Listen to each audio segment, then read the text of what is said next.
నేను మొన్న రాక అమరావతికి వచ్చి బాబు గారిని కలిసిపోయిన అక్కడికి. జగన్ పాదయాత్ర చేస్తుండు. పాపం ఇది ఎట్లుందో చూద్దాం, చాలా చూసినాం. మరి రమణన్నకు కూడా చెప్పాలి, గిట్ల వంటి చేద్దామని. ఆయన పాదయాత్రలు ఏం చేస్తుండే అక్క అంటే, నెత్తిల చేతులు పెడుతుండు, నుదుటికి ముద్దులు పెడుతుండు, చెంపకు చెంపలు పెడుతుండు, దవడకు గంధం పెడుతుండు, ఈపుల చేతులు పెడుతుండు. అది ముద్దుల పోటా గుద్దల పోటా నడిపిస్తేనే అటువంటి పరిస్థితి ఉంది. అందుకనే ఓ జగన్మోహన్ రెడ్డి 1,00,000 కోట్లు ప్రజాధనాన్ని లూటి చేసినావు. బ్రాహ్మణి స్టీల్స్, రఘురామ్ సిమెంట్స్, కర్ణాటకలో పవర్ ప్రాజెక్టు, సిక్కింలో పవర్ ప్రాజెక్టు, అరుణాచల్ ప్రదేశ్లో పవర్ ప్రాజెక్టు, జింపెక్ సంస్థ, సాక్షి దినపత్రిక, బెంగళూరులో బెన్నగట్రుట్ల 1000 ఎకరాల భూమి, 250 కోట్ల విలువైనటువంటి షాపింగ్ కాంప్లెక్స్లు, హైదరాబాద్లో 65 ఎకరాల జాగా. నీ అయ్యా జాగీరా ఎట్లొచ్చినాయ్యా జగన్మోహన్ రెడ్డి అని అడుగుతున్నాను. అందుకనే జగన్మోహన్ రెడ్డి ఎప్పుడు అంటాడంట, నాన్న ఓ మంచి నాన్న, అడగకుండానే జన్మనిచ్చినావు, అడగగానే ఎంపీ పదవినిచ్చినావు, రాసుకోవడానికి సాక్షి పేపర్ ఇచ్చినావు, చూసుకోవడానికి సాక్షి టీవీని ఇచ్చినావు, ఎందుకు నాన్న నాకు సీఎం సీట్ ఇస్తావంటే సిబిఐ ఇచ్చావు, నువ్వు చచ్చావు అనేటువంటి పరిస్థితి ఈ రాష్ట్రంలో ఉంది అని ఈ సందర్భంగా మనం ఏడివైనా నాకు కుర్చీ కావాలి ఇమ్మీడియట్లీ అంటున్నాను. ఇది చూసిన తర్వాత లాస్ట్కు సార్ ఏమనుకోక ఒక్కటే కథ చెప్పి ముగిస్తా.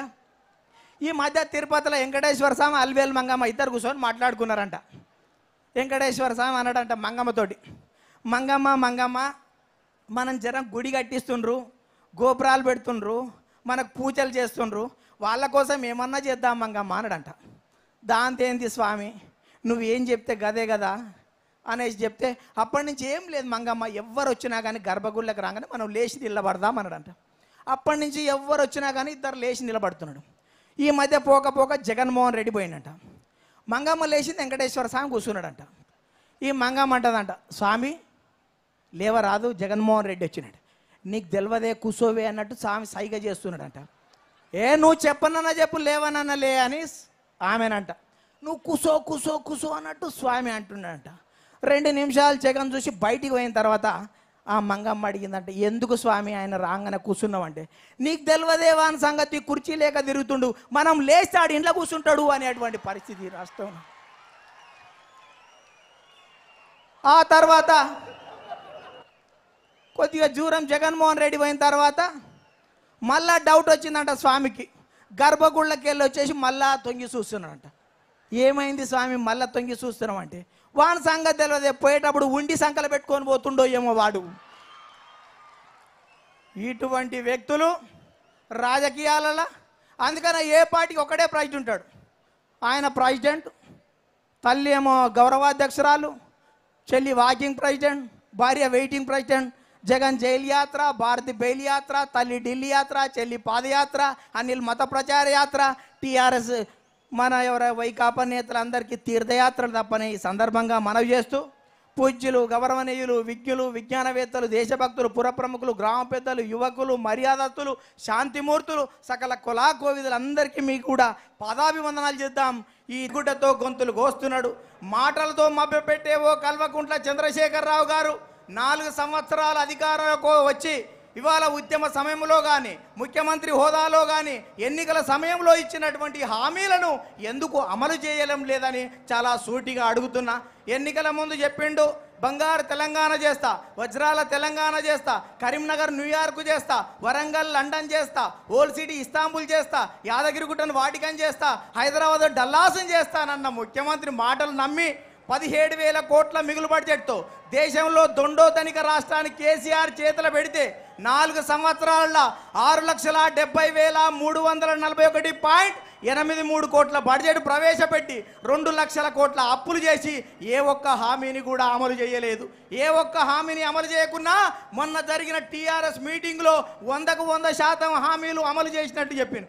ఇవాళ కేసీఆర్కు నేను సవాలు విసురుతున్నా, నీళ్లు, నిధులు, నియామకాలను అటకెక్కించినావు, డబల్ బెడ్రూమ్కి వెళ్ళి ఎగనామం పెట్టినావు, దళితుల 3 ఎకరాల భూమికి 3 పంగనామాలు పెట్టినావు, కుల భవనాల నిర్మాణాన్ని శిలాఫలకాలకే పరిమితం చేసినావు. దళిత ముఖ్యమంత్రి పేరుతో దళితులను దగా చేసినావు. మాలా మాదిగ మహిళలకు మంగళం పాడినావు క్యాబినెట్లో. ఇవాళ ఎస్టీ మైనార్టీ రిజర్వేషన్లు రిజర్వులో పెట్టినావు. ఇవాళ ఉద్యోగ సంఘాల నేతను ఉత్తర కుమారులు చేసినావు. ఇవాళ లక్ష ఉద్యోగాలని ఉట్టి కట్టి నిరుద్యోగ యువతను మురిపిస్తున్నావు. రైతు రాజ్యం తెస్తానని రాబందుల రాజ్యం తెచ్చినావు. ప్రజా సంఘాల మీద పాత్ర పెడుతున్నావు. ఇవాళ ఇటువంటి పరిస్థితులలో కళాకారులని దొరల గడిలో బందీలను చేసినాడు. మీలాంటి జర్నలిస్టులను జోకొడుతున్నాడు. న్యాయవాదులకు నామాలు పెడుతున్నటువంటి పరిస్థితి తెలంగాణ రాష్ట్రంలో ఉంది. అందుకనే తెలంగాణ రాష్ట్రంలో టీఆర్ఎస్ కేడీలంతా బంగారు తెలంగాణ 3Dలో చూపిస్తున్నారు.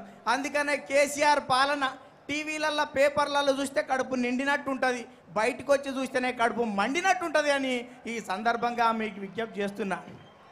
తెలంగాణ రాష్ట్రం వస్తే యంత్రి వస్తుందన్నాడు, అంటే నీళ్లు నిధులు నియామకాలు.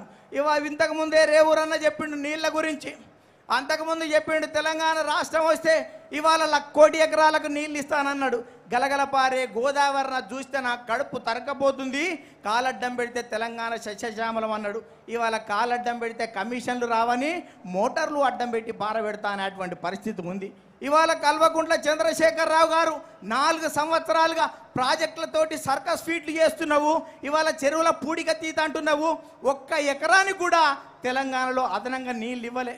ఇవాళ ప్రభుత్వ లెక్కలు చెప్తున్నా 2013-14లో తెలంగాణలో సాగు విస్తీర్ణం ఎంత అయితే ఉందో 3 సంవత్సరాల తర్వాత తెలంగాణ రాష్ట్రంలో 36 లక్షల ఎకరాల సాగు విస్తీర్ణం తగ్గిపోయినటువంటి పరిస్థితి ఉంది. అందుకనే తెలుగుదేశం పార్టీ ప్రాజెక్టులకు వ్యతిరేకం కాదు, ప్రాజెక్టుల పేరుతో జరిగే దోపిడీకి వ్యతిరేకం అని చెప్తున్నా. గతంలో చంద్రబాబు నాయుడు గారు ముఖ్యమంత్రిగా ఉన్నప్పుడు దేవాదుల, కల్వకుర్తి, నెట్టెంపాడు, ఏఎంఆర్, భీమా, కోయిలసాగర్ అన్నీ మనం వచ్చాకే ప్రారంభించాం. ఇవాళ ఎస్ఆర్ఎస్ స్టేజ్ 1 స్టేజ్ 2కు 1500 కోట్లు ఖర్చు చేశాం. సాత్నాల, చెమలవాగు, గుండ్లవాగు, వట్టివాగు, శుద్ధవాగు, ఎర్రవాగు, కౌలాసనాల, తారిపేరు వంటి మధ్యతర ప్రాజెక్టులను పూర్తి చేసిన చరిత్ర ఈ తెలుగుదేశం పార్టీదని ఈ బహిరంగ సభ మీద చెప్పగలుగుతానని ఈ సందర్భంగా మనవి చేస్తున్నాం. ఇవాళ నిరుద్యోగుల ఉద్యోగాల గురించి చెప్పిండు. తెలంగాణ రాష్ట్రం వస్తే లక్షలాది ఉద్యోగాలు వస్తాయని చెప్పిండు. తెలంగాణ రాష్ట్రం రాకపోతే చెప్రాసీ నౌకరి కూడా రాదన్నాడు. 3.5 లక్షల మంది సీమాంధ్ర ఉద్యోగులు తెలంగాణలో అక్రమంగా ఉన్నారని చెప్పిండు. తెలంగాణ రాగానే హరీష్ రావు వార్ రూమ్ పెట్టి వివరాలు సేకరించిండు. ఆ 3.5 లక్షల ఖాళీలు ఏమైనాయి అని అడుగుతున్నా.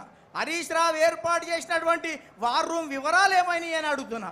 ఇవాళ తెలంగాణ రాష్ట్రంలో 2.5 లక్షల ఉద్యోగాలు ఖాళీగా ఉన్నట్లు ఆర్థిక శాఖ తేల్చినా, ఇవాళ 4 సంవత్సరాలలో 50,000 మంది పదవీ విరమణ చేసిన, నూతన జిల్లాల వల్ల నూతన మండలాల వల్ల 30,000 ఉద్యోగాల అవసరాలు ఉందని చెప్పినా ఈ ప్రభుత్వం మాత్రం కేవలం 1,10,012 ఉద్యోగాలు ఖాళీలు ఉన్నట్లు అసెంబ్లీలో చెప్పింది. ఇప్పటి కేసీఆర్ 72 సార్లు ప్రకటన చేసిండు ఉద్యోగాలు ఇస్తానని, ఇవాళ నోటిఫికేషన్లు రావడం లేదు, ఆయన ప్రకటనలు వచ్చేటువంటి పరిస్థితి ఉంది అని ఈ సందర్భంగా మనవి చేస్తున్నా. అందుకనే నేను కల్వకుంట్ల చంద్రశేఖరరావుని అడుగుతున్నా. టీఎస్పీఎస్సీల గంట ఉన్నాడు, గవర్నమెంట్లో సుంటలు ఉన్నారు, నిరుద్యోగులకు ఆకలి మంటలు మాడతలేవు తీర్తలేవు అని ఈ సందర్భంగా మనవి చేస్తున్నా. కాంట్రాక్ట్ వాళ్ళని పర్మనెంట్ చేస్తానన్నాడు. ఎవరికైనా అంటే ఆయన ఇంట్లో 5 అయింది పర్మనెంట్, ఎవరికి కాలే.